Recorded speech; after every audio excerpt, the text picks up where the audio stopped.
El valor está en la confianza.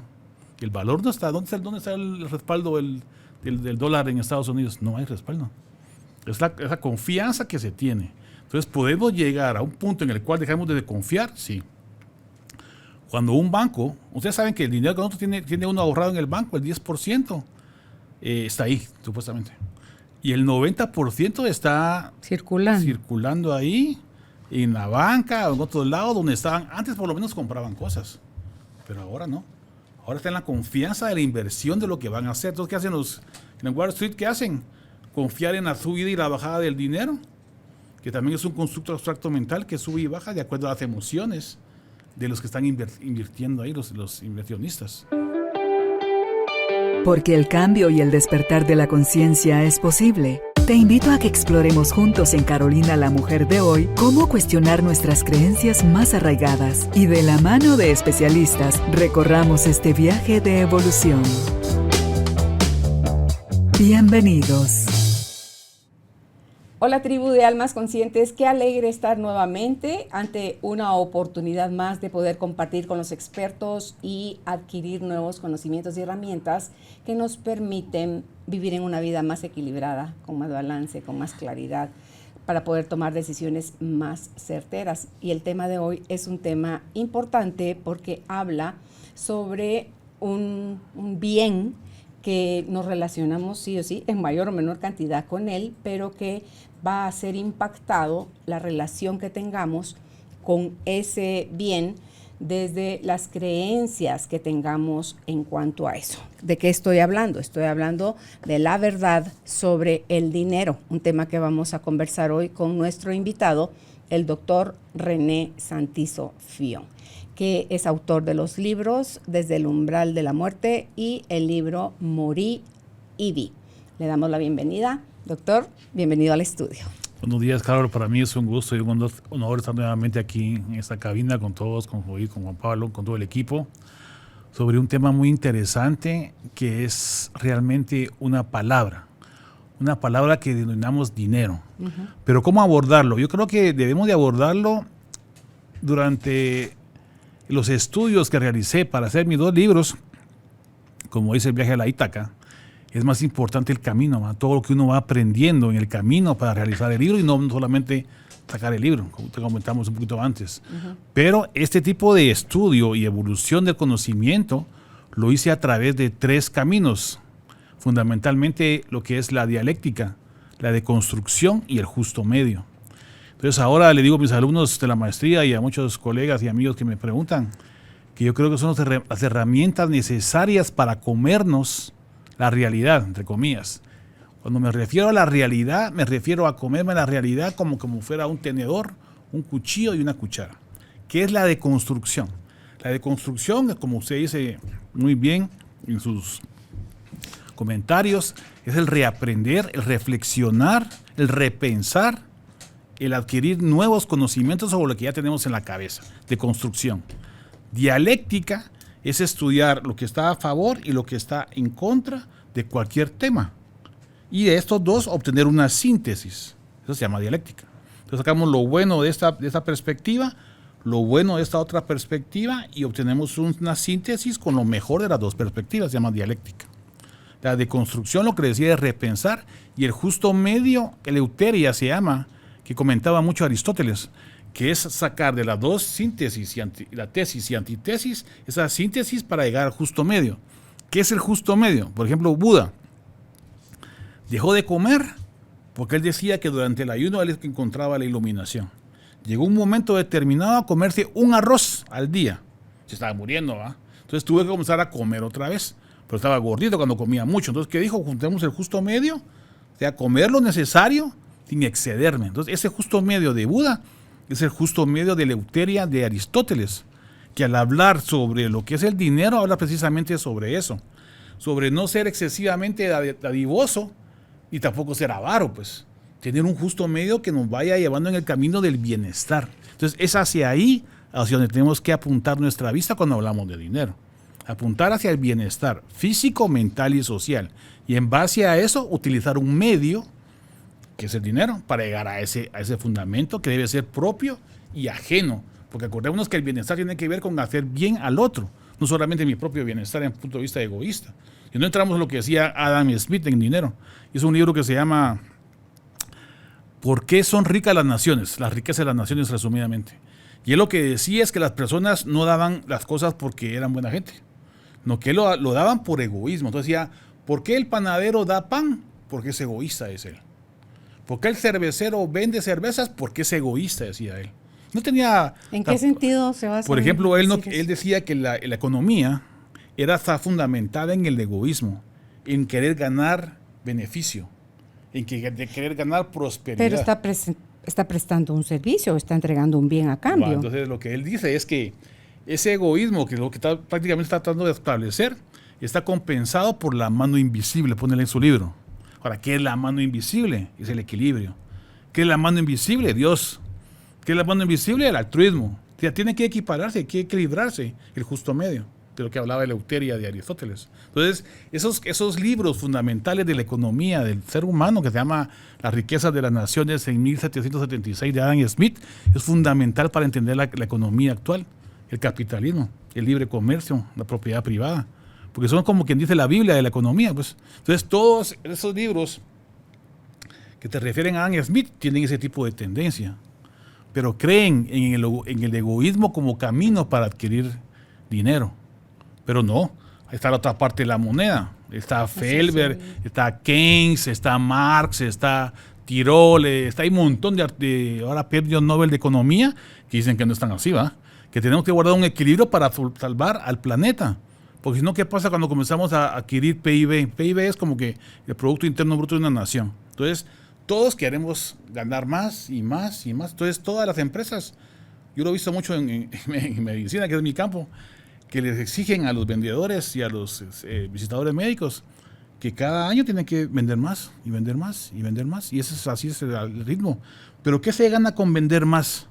Tener más dinero, ¿pero a base de qué?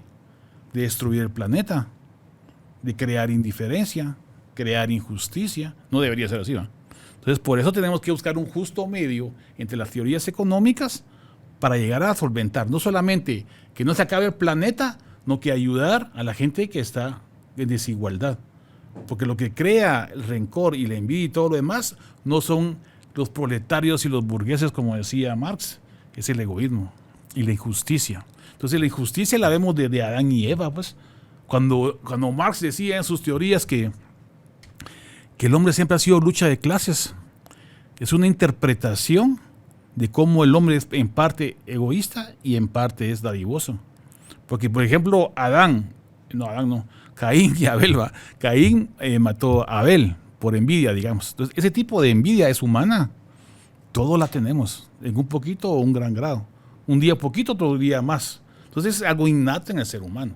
Entonces, podemos crear una ciudad utópica de Tomás de Moro, la ciudad de Dios, o ¿qué otra hay? Utopía, Ciudad de Dios y la República de Platón. Son libros que dicen que vamos a encontrar un justo medio en el cual los seres humanos vamos a prosperar hacia la libertad, hacia el comercio, todo lo que sea. ¿Pero ¿es eso posible? No. ¿Por qué? Porque somos humanos. Y siempre los humanos va a haber alguien que va a ser psicológicamente, patológicamente o culturalmente influido para la corrupción. Pero usted dijo Siempre. que eran el 15%. Bueno, puede variar, ¿va? Pero sí, generalmente en aquel libro que leímos sobre de Piñol le decía que era 13 al 15%. Okay. Entonces, eso es lo que generalmente hay creemos. un 85 que es mucho más grande, que salva al resto. Sí, debería ¿verdad? de ser. Pero acordémonos que nosotros creamos nuestra propia realidad. Totalmente. Entonces, nosotros somos egoístas a veces, sí. Yo pienso que todos. Y así somos muy altruistas. Lo que hay que buscar el justo medio. Entonces, en promedio, el 85% van a ser buenos. Sí, así va a ser.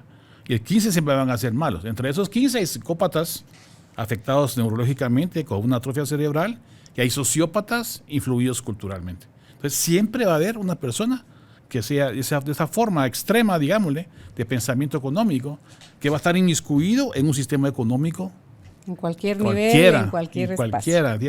Sean sacerdotes, sean lo que sea, así es. Entonces, cuando hablamos del dinero, tenemos que pensar qué es el dinero. Pero el dinero es una palabra que significa muchas cosas. Entonces tenemos que considerar que la palabra dinero es un constructo abstracto mental, como la felicidad.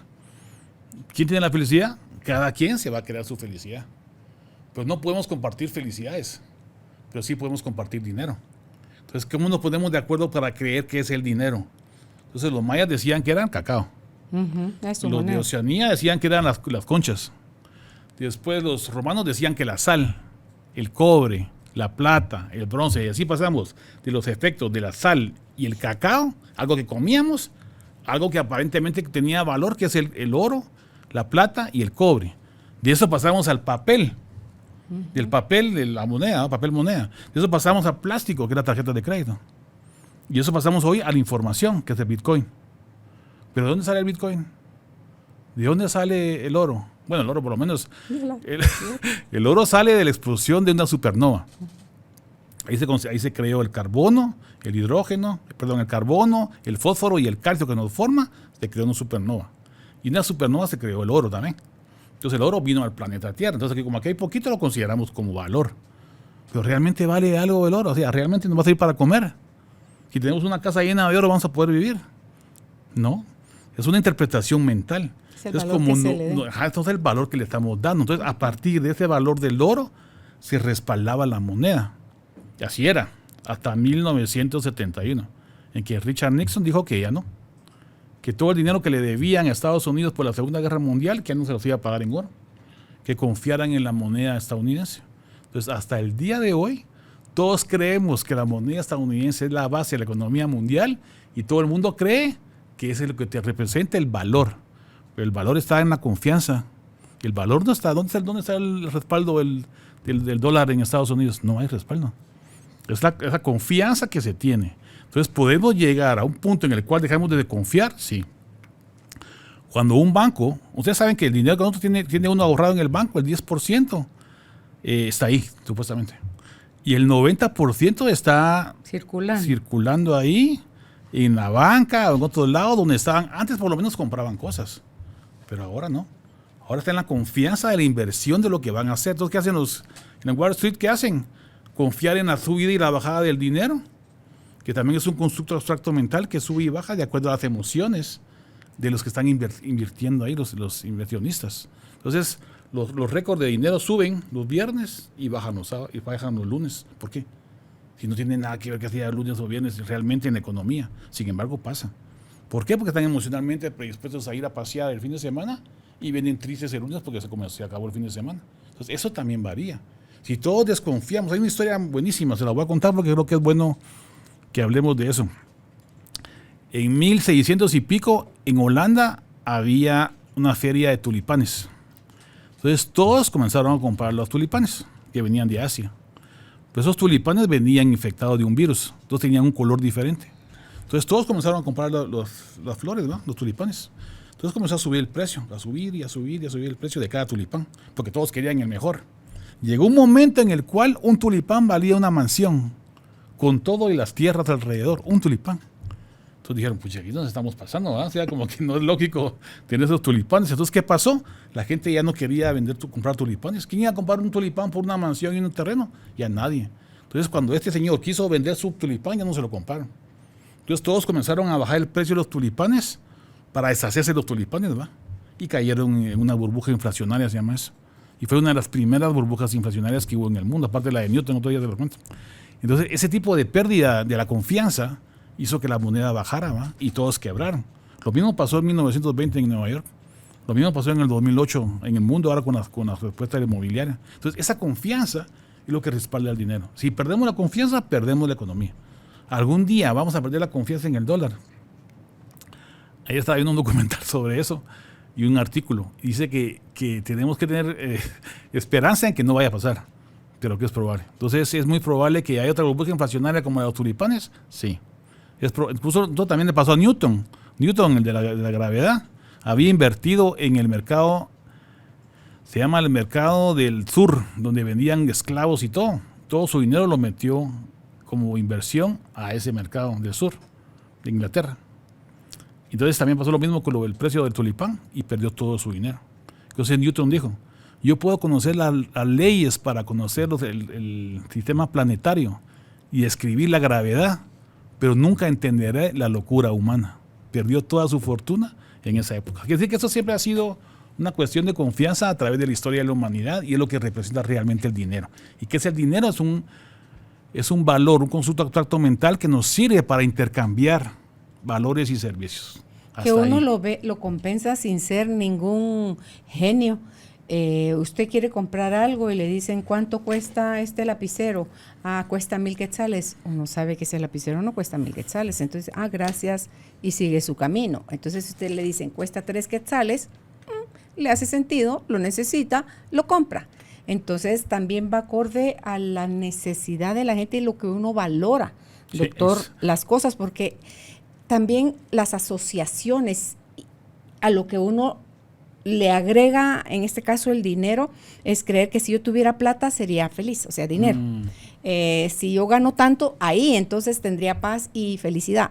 Falso, porque hay gente que es millonaria y es infeliz y que estarían dispuestas a lo mejor de dar todo su dinero a cambio de poder quedar embarazada a la esposa, poder recuperar la vida de alguien, poder recuperar a la pareja que perdió por una tontera y cosas así. Entonces, todo depende. Decía mi mamá, hija, el dinero sirve cuando se necesita. El mayor valor que tiene el dinero es cuando lo necesitas. Si tú estás en una crisis y la vida de tu hijo depende de que lo operen y esa operación cuesta tanto y tú no tienes la plata, vas a ver morir a tu hijo enfrente de tus narices. Exacto. Puede llegar otro momento donde tienes ya ese dinero o más y ¿con eso puedes recuperar la vida de tu hijo? No. ¿Con eso puedes cambiar las cosas? No. Y también, todas las cosas que vienen implícitas en cómo o por qué suceden las cosas, ¿verdad? Entonces, pero creo yo que en cuanto al dinero, la relación en colectivo, el común que tiene con el dinero no es buena. O sea, hay mucha creencia limitante en cuanto al dinero. Yo me acuerdo cuando yo era chiquita, ¿qué tú crees? ¿Que el dinero nace en los árboles? No, pues sí, diría alguien, le decían, pues sí.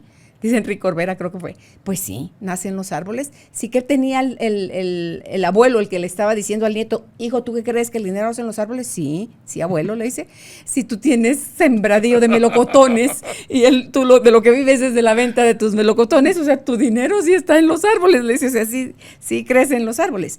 Entonces, y como eso, Doc, pensamos también que no afecta, no importa, no suma lo que yo diga. Si el dinero, dice, fuese una persona y tú te relacionas más mal con él, esa persona no quiere estar contigo, porque es una energía, todo es una energía. Entonces hay que empezar a revisar qué conocemos de la historia, de la creencia, del valor, de para qué lo quieres, qué estás esperando, qué crees que vas a conseguir cuando lo tengas y lo acumules en grandes cantidades. No, es importante.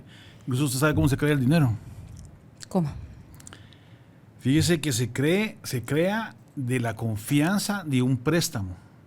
Entonces, los grandes bancos de las ciudades del mundo, en Estados Unidos, donde sea, hacen un préstamo entre ellos mismos. Entonces, a partir de la confianza de la creación del préstamo, que es un papel que yo se lo puedo firmar aquí por ser presidente, yo voy a crear en el banco 300,000 millones de dólares. Para que impriman dinero. Eso es lo que creíamos. Y ahora, lo que está pasando es que los bancos, como no están regulados, también crean el dinero. O sea, cuando se dicen, si a usted le voy a prestar el banco, 1,000,000 de quetzales. Está bueno. Entonces, tengo que tener aquí en el banco 10,000 o la cantidad que sea representativa. Y lo demás, ¿qué es? Numeritos a la computadora. ¿Esos numeritos qué son? Nada. Entonces, ese dinero está creado. Bueno, pero ese dinero está creado de la nada. Entonces, eso está creando que hay una gran cantidad de dinero en el mundo, donde el 1% de la población tiene el 80% de todos los recursos del mundo, ¿va? Pero esa cantidad de dinero solo está yendo a ese momento, a este lugar. Pero el dinero no es nada, o sea, el dinero lo están inventando cada vez que usted va al banco a hacer un préstamo. Sí, pero me lo dan, malaya que me lo dan por mi linda cara. O llevo a alguien que tenga más plata que yo, que avale que si yo no pago, esa persona va a pagar. O llevo una propiedad que le asegure al banco que, usted no me pudo pagar, véngase conmigo a su casa, porque qué pena, usted a mí no me va a quedar a deber, yo no pierdo, ¿verdad? O sea, porque es un negocio. No, el que da el dinero es el que pierde, ¿va? Porque usted va a la casa, tiene que dar algo para hacer el préstamo. Sí. Pero el dinero que le va el préstamo, ¿de dónde surge? Del nada. De nada. O sea, el dinero se lo van a dar, usted se queda endeudada y va a dar su casa porque perdió el préstamo. Pero el dinero que el banco le dio a usted es dinero creado de la nada. Uno hubiera pensado que es el dinero de los que depositan ahí, No, porque usted decía que el 10% está ahí Sí. y el otro 90% es circulando en inversiones y en préstamos y en todo. Esa plática debemos tener en la primaria, porque así pasa. O sea, que ese dinero que usted da a los inversores, o sea, que cuando usted mete el dinero al banco y lo ahorra, ese dinero se va a Wall Street. Ahí en Wall Street están especulando con el dinero. ¿Qué especulan? Números. No hay dinero ahí.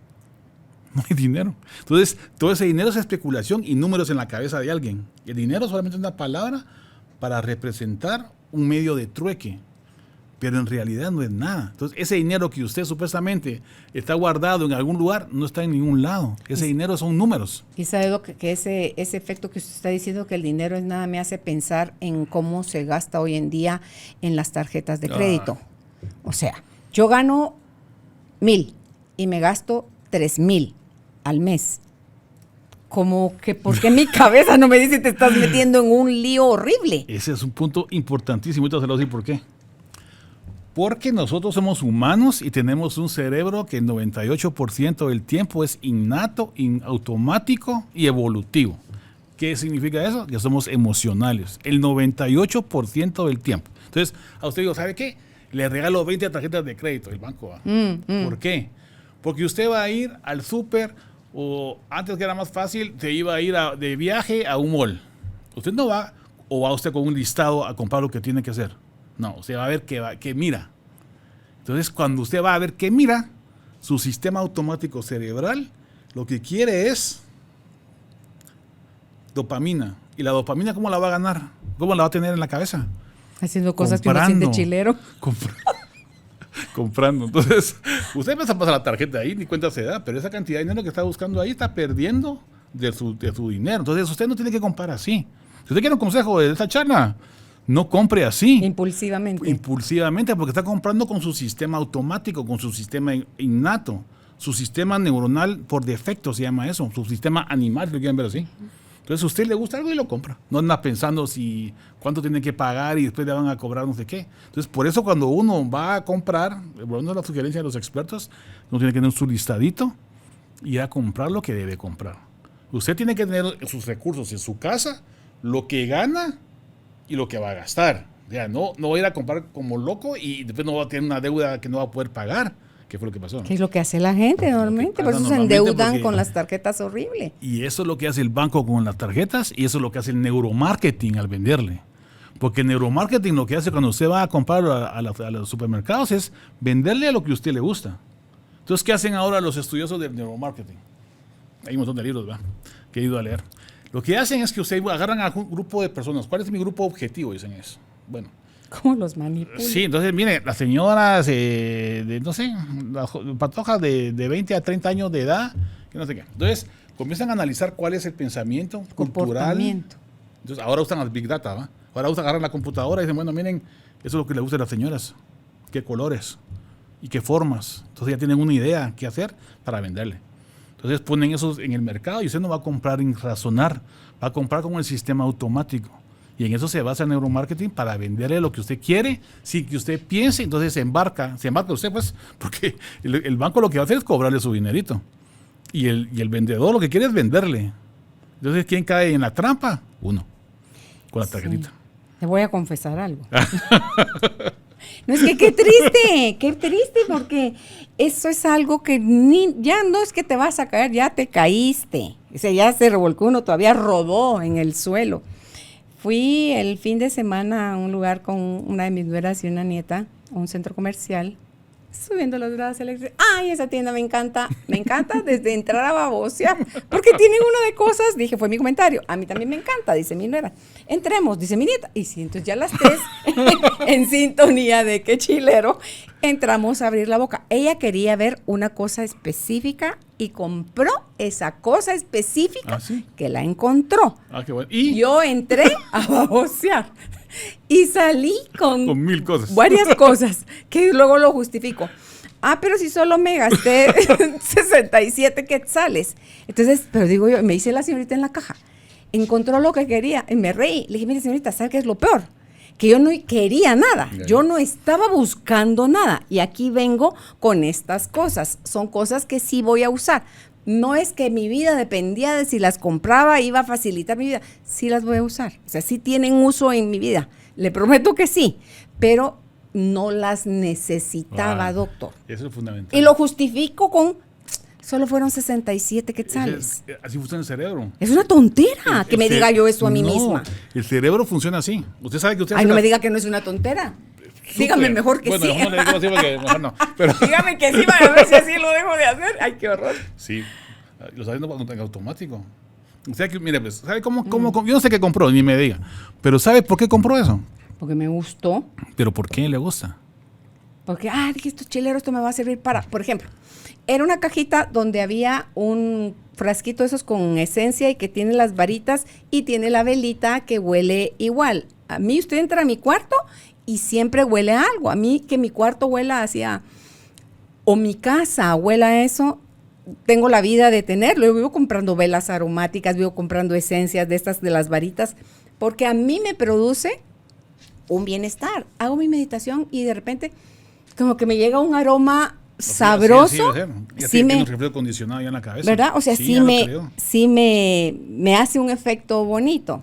¿Qué otra cosa compré? Un espejito que amplifica de un lado del otro. Yo tengo uno que uso todos los días, pero otro día dije, voy a bajar a arreglarme acá al estudio. No, porque no tengo el espejito. Entonces, vi un espejito de esos chiller, dije, me lo llevo. Y eso fue lo que me llevé, doctor. Pero entonces dice uno, Carolina, ok, ¿cada cuánto te vas a bajar a arreglar al estudio? Casi que cada nunca, ¿verdad? Entonces, pero dije, bueno, pues si lo necesito, ahí está. Imagínese esa justificación tan loca. Hay un experimento que le cortan la cabeza a uno a la mitad porque tiene síndrome convulsivo. Se llama histerectomía. Entonces el cerebro derecho hace una cosa y el cerebro izquierdo hace otra, porque están separados, ¿va? Porque normalmente acá trabajamos con los dos hemisferios, ¿va? Ya tenemos un cerebro que trabaja simultáneamente a través del cuerpo calloso, pues, de los dos lados. Pero cuando hicieron esa cirugía para quitar las convulsiones, se dieron cuenta que, por ejemplo, el cerebro izquierdo iba a traer una cosa por allá, lo que sea.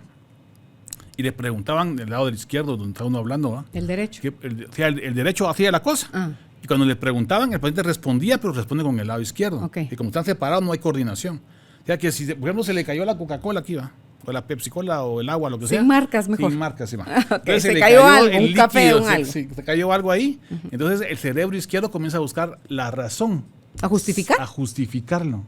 Entonces, nuestro cerebro, en automático, usted hace las cosas porque las vio en televisión, porque está durmiendo, medio dormida, y mira algunos mensajes subliminales ahí, o va al cine, está así media dormida, y esa información se va quedando ahí. Entonces, toda esa acumulación de información se queda ahí. Cuando usted va al supermercado, esa información que tiene ahí le sale a luz, le gobierna su quehacer. Entonces uno tiene libre albedrío, saber. Usted decidió comprar ahí 7 segundos antes de que se hiciera consciente de la compra. Pero sí puedo hacer pausa. Si yo hago pausa... Lo que tiene que hacer es razonar. Lo que recomienda la neurociencia es que uno tiene que razonar todo. Pero el razonamiento solo puede suceder en pausa, Doc. Por eso, pero porque si soy impulsiva, ¿cuál razonar ni que 8 cuartos? Por eso, ¿por qué se casa uno impulsivamente? Porque uno tiene ese sexo irracional, porque es impulsivamente. Así trabaja el cuerpo. Entonces usted ahorita está razonando lo que hizo, pero justificando, me hace bien loco. Sí, justificando algo que no tiene justificación. Y le va a encontrar salida. Que todo el mundo encuentra salida a todo. O sea, no tengo que ir a los centros comerciales. No, ir sin tarjeta de crédito. Algo tengo que hacer, sí. Yo lo que le podría recomendar según lo que he estado leyendo es, bueno, a pesar de que he leído un montón más, pero usted tiene que tener sus ingresos y sus egresos. Va. Entonces sale de las deudas. ¿Para qué sirve el dinero? El dinero está comprobado que sirve para comer, para tener un techo y para tener lo necesario para vivir. De ahí para adelante ya no. Ya está de más, está gastando por gusto. ¿Qué son los lujos? Los lujos son emociones. No necesariamente, ¿qué pasa con la educación? Bueno, pero es que la educación, sí. Eso está en la pirámide de Maslow, hasta abajo. Sí. Salud, educación y seguridad. Va. Okay. Entonces, la educación es fundamental. O sea, fundamental. Es más, por eso le digo que de estos temas deberían de uno hablarlo en el colegio. Bueno, mis residentes ahorita de otorrino ya tienen, ¿qué? 26 años, lo que sea, y nunca no conocen qué es eso. Yo tampoco sabía, ¿no? Yo hasta ahora que estaba leyendo un montón de cosas que me he enterado de todas esas cosas del dinero, pero realmente no debería saber que uno actúa así, porque los del neuromarketing quieren venderle a usted por su emoción, quieren ganar dinero por eso. ¿Por qué cree que comemos McDonald's, por ejemplo? Sí, por ejemplo, comemos una hamburguesa cualquiera. ¿Por qué? Quizás no la comíamos, ¿o sí? ¿Por qué creen? Culturalmente, ¿por qué comemos lo que comemos? Uno cree que por placer, que por gusto, por hábito. Es por influencia cultural.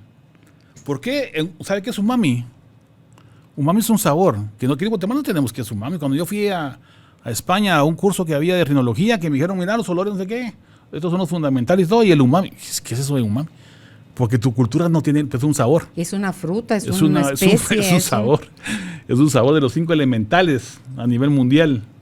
Yo dije, pues yo no sé qué es el umami. O sea, entonces, no es dulce, no es amargo, no es ácido. Dulce, exactamente. Son dulce, amargo, ácido y salado. Y el umami. Entonces, el umami, entonces no sé, porque no tengo culturalmente en la cabeza qué es eso. Y no me lo dieron ahí, no sé por qué no me lo dieron. La cosa que no, rancio, era un sabor rancio. No, es que es una fruta X, que no sé de dónde viene. Pero total que no sabía interpretar culturalmente el umami. No sé, yo no sabía, pues. Entonces yo eso no sé qué es. Entonces uno crea su alimentación en base a su cultura. ¿Pero qué es la cultura del siglo XXI? La televisión, el internet. Las hamburguesas que comemos no deberíamos estar comiendo. Ni los pollos, ni esas cosas. ¿Por qué las compramos? ¿Las comemos? Porque la vemos en la televisión, la vemos en el internet, la vemos en todos lados. Entonces es tanta la información subliminal que llega un momento en que usted en automático la compra. Y también tiene glutamato monosódico que le dice a su paladar oral, qué rico, quiero más, ¿verdad? Y el azúcar, el azúcar es fundamental, le sube las energías y si le venden lo que sea, tapiar con azúcar si quiere, porque entonces es el sabor de la energía lo que estamos acostumbrados culturalmente a ganar. Entonces las compras culturales son modas. ¿Por qué salen las modas? ¿Por qué te saqué las patillas, ¿te acuerdas? O las señoras que te ponían el peinado de bomba, decía mi mamá. ¿Por qué? Y ahora te peinan diferente. Porque es una creencia cultural, es un constructo abstracto mental que crea las condiciones culturales para que vivamos así. Y todos queremos así el peinado. Y todos vamos a cortarnos el pelo así y nos cobran 1,000 quetzales por un peinado así. ¿Pero por qué? Porque está en nuestra mente y está de moda. Entonces, ese tipo de modas... Y porque quiero ser como, o sea, quiero pertenecer y parecer. Es otro tema que... Sí. El problema del ser humano es eso, que nos comparamos. Cuando nos comparamos estamos perdidos. Porque siempre va a haber alguien que está arriba y alguien que está abajo. Tenemos que mejorarnos a nosotros mismos, pero no compararnos con los demás. Porque no queremos lo que el otro tiene, que aquel compra. A mí me da risa porque mi familia es de Flores, de Petén. Y me acuerdo que cuando yo estaba pequeño miraba que alguien compró un reloj de aquellos que eran así que tenían como así. Y de repente fui a ver que todos tenían eso, Y le digo, ¿por qué todos tienen este reloj en la entrada de la sala? Porque está de moda. Pero la moda solo es aquí en Flores, porque en otro lado no he visto esos relojes jamás. Porque es culturalmente nos quedamos, que aquel tiene, yo también quiero, Entonces comenzamos con la envidia, con los celos, con avaricia. Y esos tipos de pecados capitales sí son malos para el ser humano. Entonces hay un porqué. O sea, independientemente de que sea religión o no, es el porqué la avaricia es tan mala, pues. Porque nos vemos ansiosos ante lo demás. Ustedes saben que agarraron unas ratas y les pusieron un electrodo en la cabeza. Entonces cada vez que la rata apachaba un pedal, le secretaba dopamina a nivel cerebral. ¿Y qué pasó con la rata? Se murió. Porque era tanto la adicción a la dopamina al bienestar. Que dejó al bienestar económico, si quiere verlo así, que dejó de comer y se murió. Entonces, ese tipo de reacción innata, evolutiva y cerebral, también la tenemos nosotros. No, pero eso pasa con cualquier cosa que lo agarremos de manera adictiva. Todo. O sea, que nos hace estar en desequilibrio con el resto de actividades que tenemos en la vida. Sí, porque es una obsesión. Entonces, la obsesión por el sexo, la obsesión por el dinero, trabajo, la obsesión por el trabajo, la obsesión por el deporte, la obsesión por lo que sea, por las compras. ¿No es esa gente que tienen acumulado un montón de cosas en su casa y sin que les sirva para nada? Toca hasta los que no tiran los recipientes donde vienen las cosas, los acumuladores. Exacto. Entonces, ese es un tema obsesivo-compulsivo. Entonces, ese tipo de patología cerebral es también patológica. Entonces, uno tiene que evitar llegar a eso, que puede ser generalmente evolutivo y cultural o epigenético, también puede tener factores genéticos, ¿va? porque todo es así, ¿va? Una parte es genética, otra parte es epigenética, la cultura y lo demás que nos rodea, y entre esos dos equilibrios de factores nos desenvuelven las enfermedades. Pero dice que el impacto más grande, más que lo genético, lo está teniendo lo epigenético. No, lo que pasa es que usted puede cambiar lo genético, bueno, no todo, pero por lo menos un gran porcentaje de cosas sí. Entonces se ha podido establecer que si usted trae factores epigenéticos para ser un asesino en serie, lo puede moldear con la epigenética. Eso significa la religión, la cultura, la familia, el Estado. Entonces puede modificarlo para bien o puede modificarlo para mal. Si no, mire nuestro gobierno cómo anda, porque todo es normal ser corrupto, ¿va? Porque se crea la cultura, se rodea entre todo el ámbito cultural de la corrupción y todos creen que es normal, ¿va? Entonces, si me pongo más listo y voy a robar más, o voy a ser más corrupto que el otro. Entonces puede ser para lo malo o también puede ser para lo bueno, ¿no? Entonces, si hay una sociedad cultural, espiritual y religiosa que trata la manera de fomentar un bien común, trata la manera de fomentar una empatía con los demás, se va a fomentar más eso. Entonces tenemos que tener un equilibrio, el justo medio, aleatoria, para que no haya ese tipo de situaciones. Entonces eso tenemos que enseñarlo a nuestros hijos, a nuestros nietos, a todo el mundo. Incluso eso debería ser parte de la enseñanza en un colegio, en una escuela. Porque ¿qué le enseñan a uno? A ser un comprador. ¿Cómo lo preparan a uno en el colegio? A ser un ciudadano del consumismo. A eso se enseña a uno. ¿Un diploma para qué? Para que sea feliz. Sí, y a veces sí se enseña a los niños, póngale en el ahorro o en el compartir con otros lo que se tiene, no solo en la limosna o en el diezmo, en como se le quiera decir, sino que en el compartir con quien lo necesita, y uno está siendo bendecido, compartir con el que lo necesita también. Pero vaya, entonces el niño tiene su tal porcentaje de su mesada, la decide ahorrar. Y luego, bueno, ya juntó una cantidad de plata, sabe que el juguete o lo que sea que quiera para lo que estaba juntando, ya tiene la plata. Entonces, quiere que lo lleven a comprar. Y le salen los papás con que, ¿cómo vas a botar tu dinero en eso? Lo que te costó juntar para eso. Digo, pero, ¿y entonces cuándo le están enseñando al niño a asumir consecuencias, a elegir? Porque eso son cosas que se deben fortalecer también desde la niñez, doctor. El saber que sí puedo, que no puedo, y no es que por inutilidad, sino que porque no tengo el acceso a, pero yo conozco un señor que nació pobre, y hoy es millonario y todo en buena ley. Él decía, él era aspiracional. Él decía, ok, logró estudiar por becas toda su primaria. Una iglesia lo becó. Otra iglesia, otro sector, lo becó para todo lo que era la secundaria y el diversificado. Entonces, él ya tiene que trabajar, porque desde niño trabaja, pero tiene que trabajar como más serio, ¿verdad? Más en serio. Entonces, aprendía oficios y los aprendía rápido y los aplicaba. Entonces, él aprende de algo que dice, trabajaba para alguien, para una empresa, y daba servicio de mantenimiento a los aires acondicionados de las empresas. Y él decía, wow, ¿cuánto costarán estos equipos? Porque nunca le dice uno a sus empleados, mire muchacha, el equipo que vamos a ir a instalar ahorita nos costó tanto y cuidado con esto y hay que fijarse bien en la instalación para que no tengamos reclamos y qué sé yo. Entonces él empieza a averiguar, ¿y un equipo de esos cuánto cuesta? Tanto. Entonces, si yo quiero traer de eso a Guatemala, primero tenía que independizarse. Se independiza, estaba ahorrando, él andaba con escalera en el hombro, él andaba con sus mangueras, él andaba con todos sus aspiradoras, con todas las cosas que necesitaba, porque él era de a pie, o sea, ni siquiera era de su carrito, ¿eh? Y ahorra, pero ¿cómo le hago para irme a Estados Unidos a traer eso? Pues necesita visa. Pero para que no lo traten tan feo en la embajada americana, vaya más arregladito. Entonces se compra su trajecito de segunda, si usted quiere, y va arreglado y muestra sus ahorros y a qué es a lo que va, la comunicación que había tenido con la empresa, no hablaba inglés, pero igual él se va, trae sus primeros 3 equipos, los vende, los instala y empieza, no se gastaba la ganancia, ahorraba, entonces ya no puedo traer 3, puedo traer 4, puedo traer 5, puedo traer más. Y hoy él es dueño de una de las empresas de Guatemala de mejor y mayor servicio de aire acondicionado. Y la vida le ha sonreído. Pero la historia de él, desde cómo él nace en piso de tierra y cómo eso a él no lo limita. Y luego cuando él estaba ya mejorando, van con la esposa un día al supermercado y él como propina le deja al muchachito 100 quetzales. Y ella le dice, ¿te fijaste que le dice un billete de 100 al chico que llevaban antes de la carreta al carro? Sí, le dice, me fijé, lo hice intencionalmente, pero no se te hace mucho. Él había sido de esos muchachitos cuando era chiquito. Entonces le dice, tú no sabes, le dijo, lo que ese dinero representa en la familia de él y la oportunidad que les va a dar de lo que sea que estén necesitando.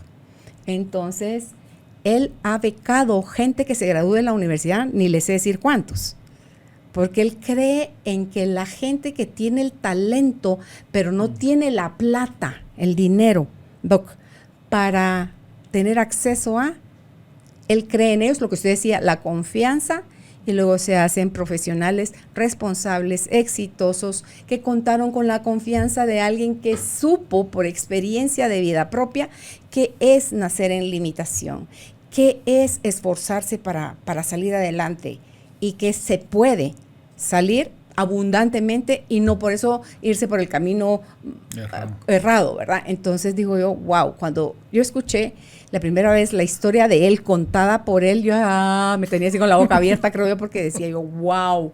O sea, si esas cosas no se nacen con, pero se adquieren desde una voluntad férrea, diciendo, ajá, ¿quién es el que tiene pisto? El que nació en pañales de seda, como le dicen, y cuna de oro. No, Doc, y como la historia de él, hay cualquier cantidad de historias que logran salir adelante con esfuerzo, con dedicación, con compromiso, no se rindieron, no se lamieron las heridas y acusaron a que el que tiene plata es el explotador y yo, el pobrecito, sacrifica. No, ellos no escuchan ese tipo de, no pierden el tiempo escuchando ese tipo de cosas. Ellos se alimentan a sí mismos con posibilidades, como dice el doctor Alonso Puig, que todas las cosas que nos pasan en la vida tienen un propósito, y si lo que yo hago es aprovechar a abrir mi mente a un mundo de posibilidades, porque desconozco qué es lo que esto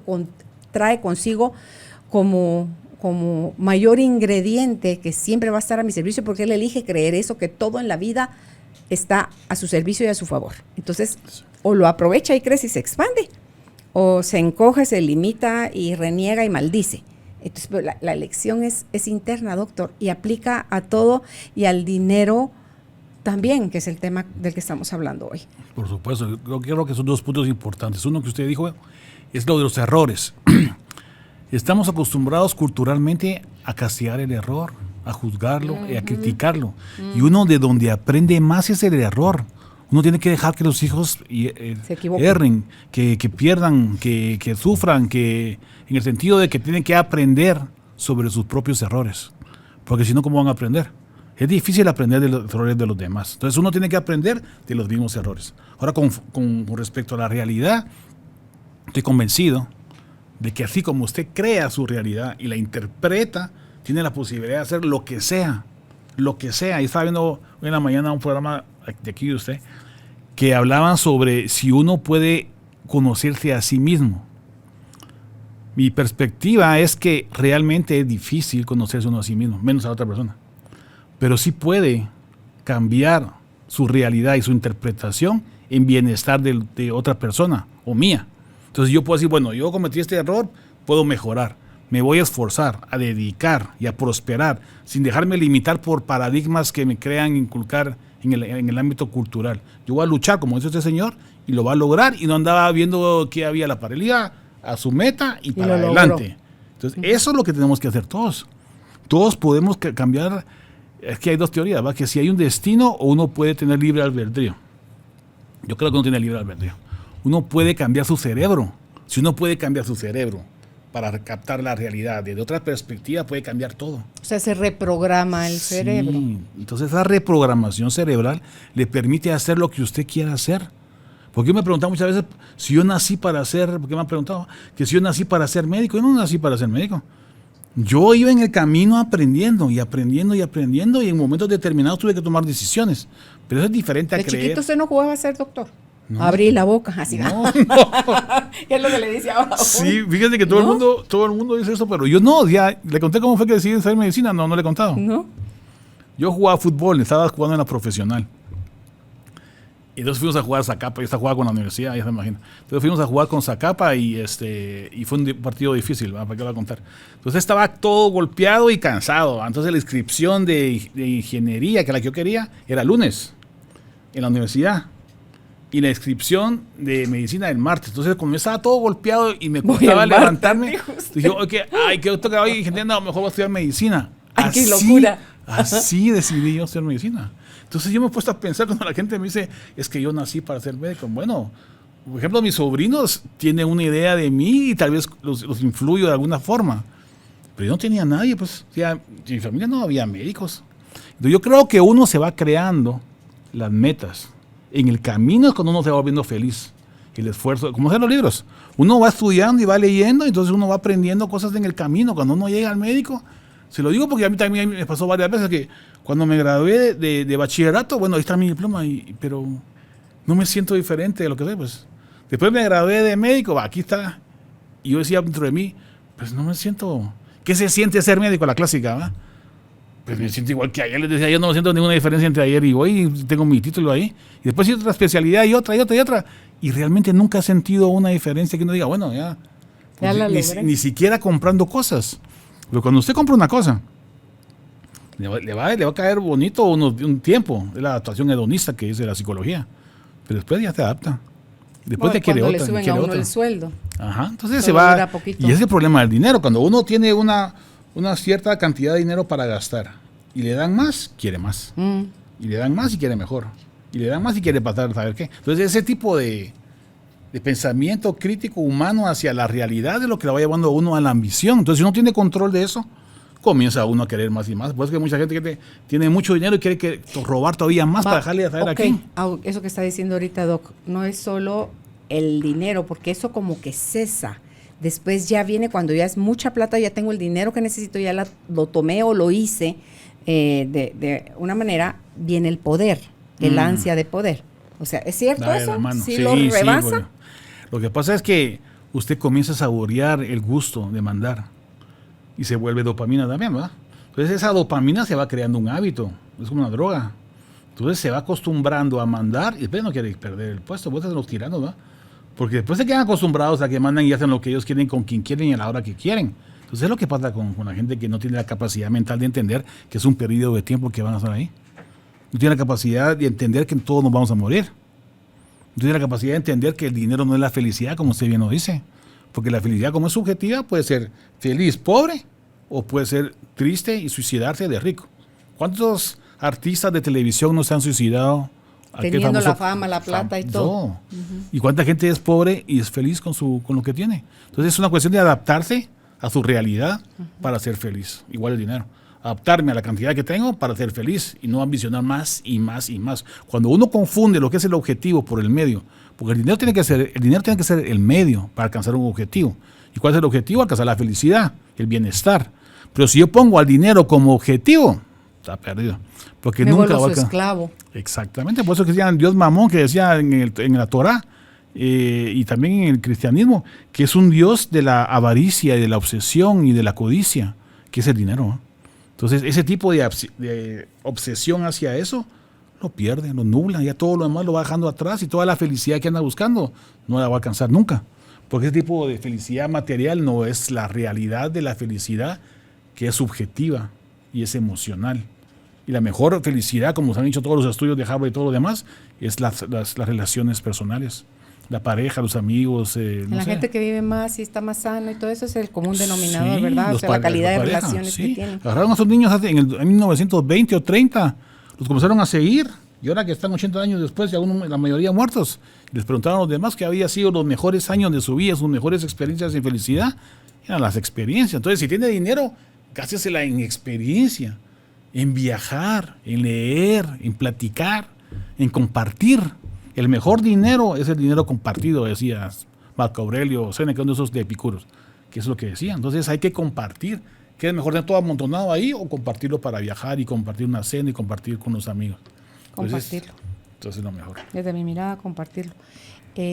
¿Algún ejercicio o no es postura, pero como para ayudar a la gente a buscar encontrar el equilibrio, doctor, y ni tanto que queme al santo, ni tampoco que no lo alumbre, porque pensaba yo hace un rato cuando usted decía desde el dadivoso hasta el avaro. El dadivoso puede ser porque no necesariamente porque tiene mucho, sino que porque es generoso. Hay gente que no es de grandes recursos económicos y es dadivoso.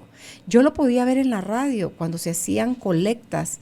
Los que más rápido llegaban a compartir, que hacíamos a principios de año para dar bolsas escolares, con útiles escolares, la gente de menos recursos era la que llegaba más rápido. Entonces digo yo, Dios mío, esta es la mayor lección. Entonces el ser dadivoso no está relacionado a que cuánto dinero tengo, no, es que uno, no tengo miedo de quedarme sin nada, porque yo ya pasé por ahí y sé lo que es necesitar, y entonces de lo que tengo comparto un poco, ¿verdad? Entonces ese es el dadivoso. No está aquel que voy a dar porque eso dicen que no mire tu mano izquierda lo que tu mano derecha da, ¿verdad? Sino que es dar y dan calladita a la boca, ¿verdad? Entonces por el otro lado está el avaro, aquel que no tiene fondo, o sea, que cree que nada lo sacia, que no da porque se va a quedar sin, es como dicen, no come banano para no tirar la cáscara, ¿verdad? Y entonces, lo que está gobernando ahí es el miedo, una creencia loca de que el bien, todo lo que viene del dinero es finito, y entonces, no corro el riesgo. Para mí, y si a ti te lleva la fregada, es muy problema tuyo. Y uno cree que se está salvaguardando, doctor, pero el tener ese tipo de pensamiento o de actitud es como que está corriendo dentro de una cosa que es tóxica. Y entonces no se siente ni bonito porque no pueden, con tal de que no les bajen los números en el banco, no comparten, no viajan, no dan, no lo disfrutan. Hay gente que tiene y no sabe cómo disfrutar lo que tiene, no digamos compartirlo. Fíjese que yo tengo un conocido, tenía que se murió, que era así usted. Tenía, mire, para hacerle el resumen y una historia corta, es que se murió y dejó una cantidad increíble de dinero. Él vivía miserablemente, de veras. O sea que sí. Yo cuando lo conocí pensé que ese señor no tiene dinero, pues, o sea, incluso uno le lleva un pan para que coma, algo así, porque yo no decía, se está muriendo de hambre. ¿Qué si era dueño de saber cuánta cantidad de cosas?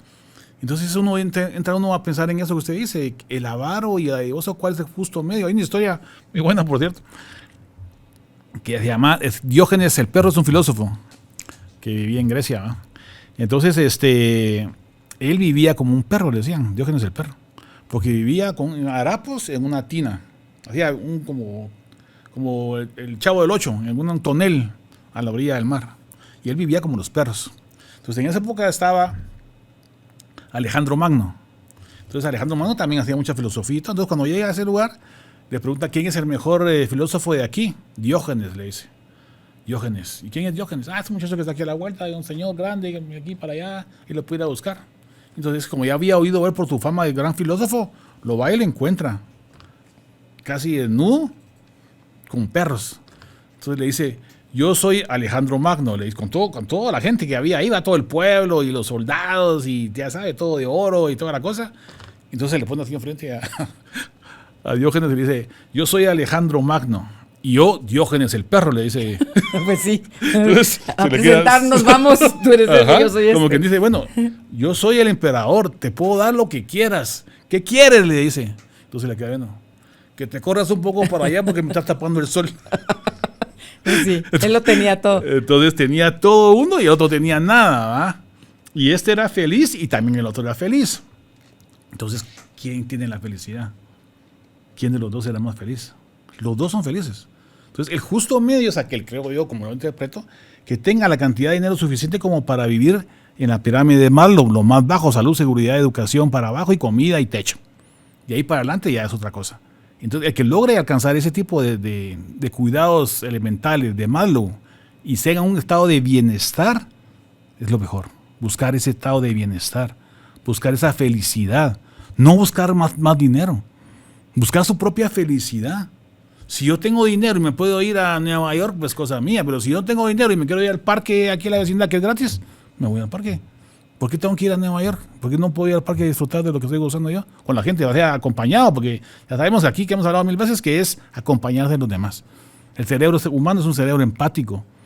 Va a ser más fácil que sean felices con alguien más que ustedes solitos. Es más, la gente que se aísla se muere. Hay estudios en animales que los aíslan a los animales y se mueren, así como estamos viendo. Se deprimen y se mueren. Pero entonces no la soledad. interactúan con nadie. Si los aíslan, pues en estudios experimentales, que los aíslan del grupo, se mueren. Entonces uno como humano también tiene esa tendencia a deprimirse, pues. Habrá gente que logre vivir solita en algún lugar, tal vez.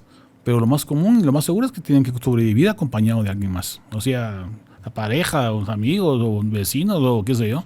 Porque si no, uno se va a caer. Entonces el justo medio que hablaba Buda y Aristóteles, creo que debe ser ese. No afanarnos por el dinero, pero tampoco llegar al caso de Diógenes, ¿verdad? Porque entonces, si para mí eso no es felicidad, no la busco así, pues. Pero si yo soy Diógenes y quiero vivir como perro, como dice él, pues es cosa de él. Y ¿va? eso lo hace feliz. Y eso y era un gran virtuoso, ¿no? Pues y eso aspiraba a él y era feliz. Y él era un gran filósofo que tenía mucha sabiduría y aconsejaba a todo el mundo. Y sin embargo, él vivía así, pues. Pero entonces de ahí vemos la relatividad de la felicidad. Cómo dos personas tan diferentes pueden ser felices. Incluso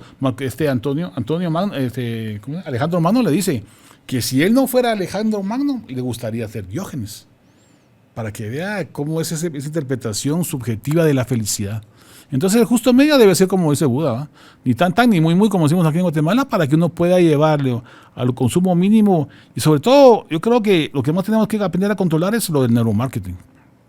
No dejarnos influenciar por la televisión, ni por las marcas, ni porque quiero ganarle al otro del vecino, porque ese es lo que crea problemas. Que con tal de quedar mejor que el vecino, voy a comprar un Ferrari, porque también tiene Ferrari, para que entonces me quede endeudado yo. Tengo un amigo, hace poco se mató. Porque, bueno, yo imagino que tenía problemas. ¿Se mató? ¿Se suicidó? Se suicidó. Lo vi en un carro, pero casi un Ferrari.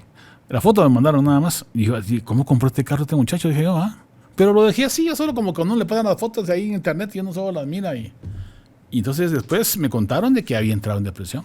Se metió a saber qué tipo de deudas o a qué problemas, yo no sé la historia. Se suicidó.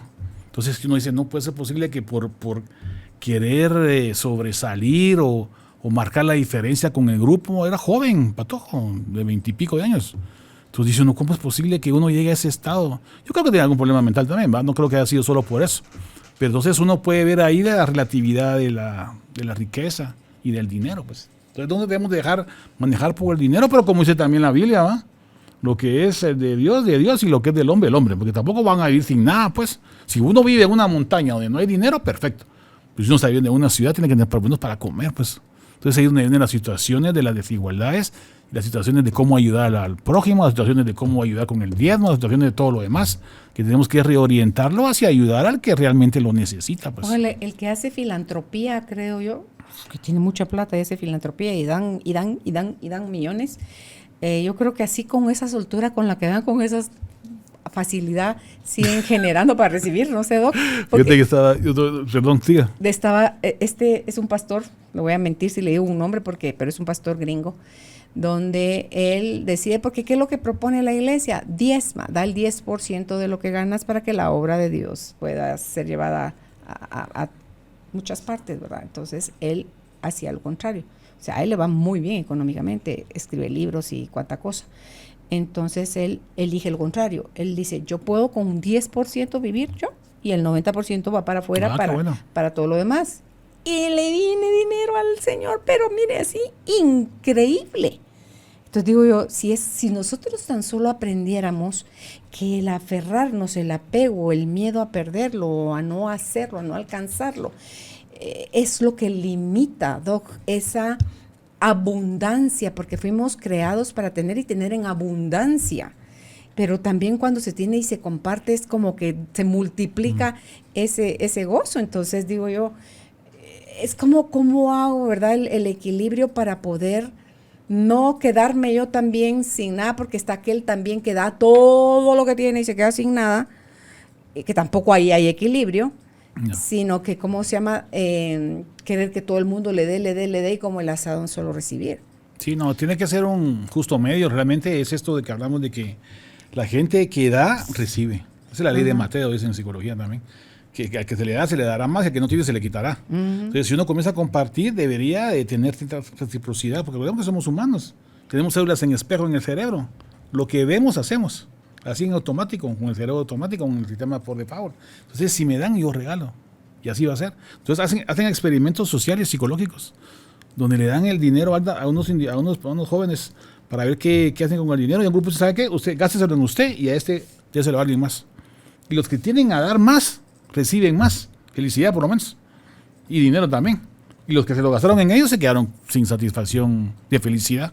Entonces, quiere decir que eso, al dar, lo que decían los estoicos, cuando damos dinero vamos a recibir más. Entonces, ese justo medio puede comenzar en ese sentido. De dar, el compartir, el ayudar. Porque somos animales sociales. Tenemos que ir prosperando en ese tipo de relación. Eso es lo más importante. Ok. ¿Algo más que quiera agregar, Doc? Bueno, para cerrar. Del dinero, tal vez lo que sí me gustaría a mí comentar es que sí necesitamos realmente educar a todos nuestros jóvenes con respecto al dinero. Incluso nosotros como médicos muchas veces, bueno, nunca he oído yo que nos den una clase de economía, por ejemplo. No sabemos cómo surge el dinero, no sabemos cómo se maneja el dinero, cómo invertir el dinero, qué comprar para ahorrar, cómo comprar un seguro de vida, por ejemplo, ahorrar para un viaje, ahorrar para lo que sea. Entonces no sabemos, o sea, generalmente hacemos y nos vamos creando en una cultura del dinero, en una sociedad consumista, sin entenderlo. Solamente vamos como animalitos ahí y creo que no debería ser así. Entonces nosotros debemos de comenzar con los niños a explicarles y enseñarles que el equivocarse no es por qué temer ni por qué juzgarlo, que todos nos equivocamos en nuestra vida y que parte de nuestra misma evolución como ser humano es aprender a errar, aprender a superar ese error como una meta a prosperar y no deprimirse por haber perdido algo. Entonces creo que es algo fundamental con respecto al dinero. Hay gente que ha tenido dinero, lo pierde todo, lo vuelve a hacer, lo vuelve a perder. El expresidente norteamericano es uno de ellos, donde amasan fortunas, caen en quiebra, vuelven a surgir, siguen amasando fortunas, vuelven a caer. Y entonces, pero es gente que creo yo que jamás se detienen ante el seré capaz de, o la lograré de nuevo, o sea, sencillamente se avientan, creo yo, Doc, y van generando y generando y generando. Yo creo que es una obsesión, es un problema compulsivo. Entonces, ese tipo de obsesión que caen y pierden, entran en un círculo vicioso que es patológico. Incluso hace poco estaba viendo una revista donde decía que había un esclavo, uno que traficaba con esclavos en el siglo XVII y XVIII, que lo tenían en un monumento en Estados Unidos, en Massachusetts, no sé dónde. Y entonces le habían puesto un monumento a él porque había hecho cosas buenas, pues, que había hecho, no sé, el palacio, había dado dinero para el museo, cosas así. Pero ahora cuando se dieron cuenta que había sido un traficante de esclavos y que había empezado a traer a cuánta gente, agarraron su estatua y hay una foto en la prensa, en el New York Times, que estaban tirando la estatua ahí, porque entonces realmente uno comienza a dudar de las personas que dan el dinero por un cierto, no sé, sentimiento de compensar lo que han hecho de mal, o dan dinero porque realmente lo sienten empáticamente. Entonces, cuando hace poco un día que fui a Dinamarca, por ejemplo, que uno mira ahí que tienen el museo, no sé quién lo regaló. Y la otra cosa que lo regaló no sé quién. Y entonces todo el mundo comienza a dar dinero ahí, pero uno pregunta, ¿de dónde surgió ese dinero? ¿No? Si lo dieron ellos porque son buena gente, o lo dieron porque están saber en qué negocios van. Entonces, por eso hay que sopesar el equilibrio entre el bien y el mal, desde el punto de vista económico, pensar en empatía y en compartir para salir adelante y no ser irracionales a la hora de las compras. Otro mensaje también que sería bueno que dejáramos, que hay que tener un apuntadito, un papelito que uno tiene que comprar y no salir a comprar así a ver qué compra, porque muchas veces se puede uno endeudar y caer en un problema económico. Igual en el caso del supermercado recomienda cuando usted vaya a hacer su compra al supermercado, vaya después de haber comido. Así no también se le antoja nada, ¿no? ya con el estómago bien, entonces no anda comprando unas chucherías y cuánta cosa, que si llega con hambre. Sí, incluso la hora del día, incluso los sonidos. Es que eso del neuromarketing es un mundo. Olores. Porque si usted tiene un anclaje, como usted hizo su anclaje de la meditación, de los aromas, así es para la compra. Así es para la música también, influye. Los colores, no digamos. Entonces hay una psicología del color, pero cuando estaba estudiando eso, La psicología del color también tiene que ver mucho culturalmente, ¿va? Que un color aquí es una cosa, pero un color en la China es otro color. Entonces lo blanco aquí puede ser aquí lo negro es de fúnebre y en otro lado lo blanco es fúnebre. Entonces también tiene que ver con la cultura. Entonces la neuromarketing lo estudia culturalmente a los grupos objetivos, dicen ellos. Entonces estudian la psicología y ahora con el internet y todas esas cosas pueden saber qué es lo que uno manejar masas. maneja. Sí.